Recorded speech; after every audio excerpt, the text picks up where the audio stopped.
Well, good afternoon, ladies and gentlemen. I've been asked to say a few words about interpreting as a career. And the first thing you have to sort out is that interpreters are not translators. What I mean by that is that a translator reads and writes, whereas an interpreter listens and speaks. So a translator will receive a document, read it through, type up a translation. It's very good if you need a precise translation, perhaps a legal contract. Every word must be correct. But it takes a long time. What an interpreter does is immediately tell you what the other person is saying. That means, of course, it's very good for meetings, conferences, where you don't want to wait 3 days to read a translation. It does mean, though, that the interpreter can never be quite as precise as a translator. And in fact, that's part of the fun of interpreting. It's very creative. You often find that you have to reconstruct what the speaker is saying. You don't go through word by word. You might find yourself telling their story or making their argument in a completely different way, using different sentences and different words to make the same point. You might also sometimes find yourself adding some cultural information. The speaker might say something which everyone understands in their culture, but for your listeners to understand, you might quickly have to add a couple of cultural points. Basically, there are two main kinds of interpretation: consecutive and simultaneous. Simultaneous interpretation is what you can see people doing here in the rooms behind me. While I'm speaking, they are immediately interpreting my ideas so that someone else can listen straight away. It's very good for a meeting or a conference. Consecutive is what you do if you haven't got all this technology. You're perhaps walking around a farm, or you're just meeting in a small room somewhere. The speaker speaks for a few minutes, and the interpreter takes notes, and then the speaker stops, and the interpreter gives an interpretation of what they said. And then the speaker starts again, and so on.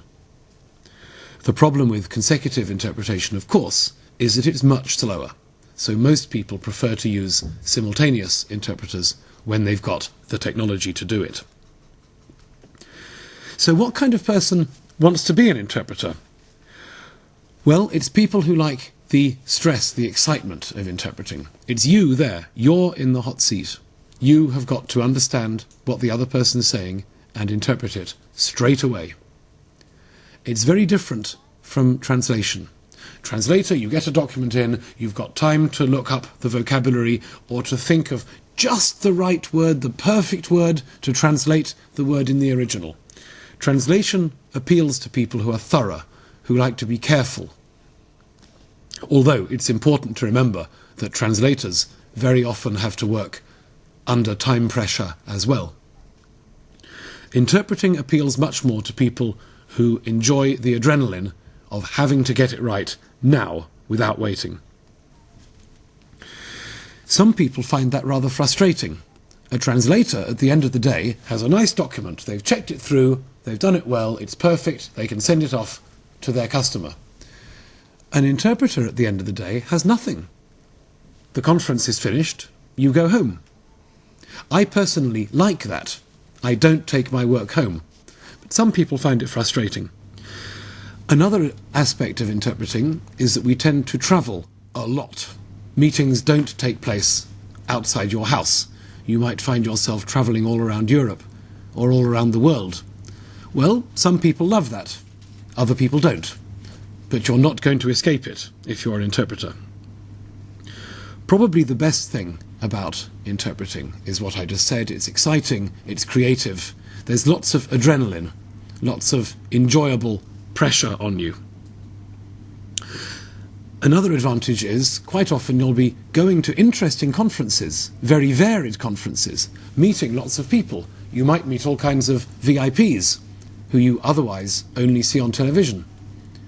Or you might find yourself going around a farm or going around a factory, places that you would never have seen if you weren't an interpreter.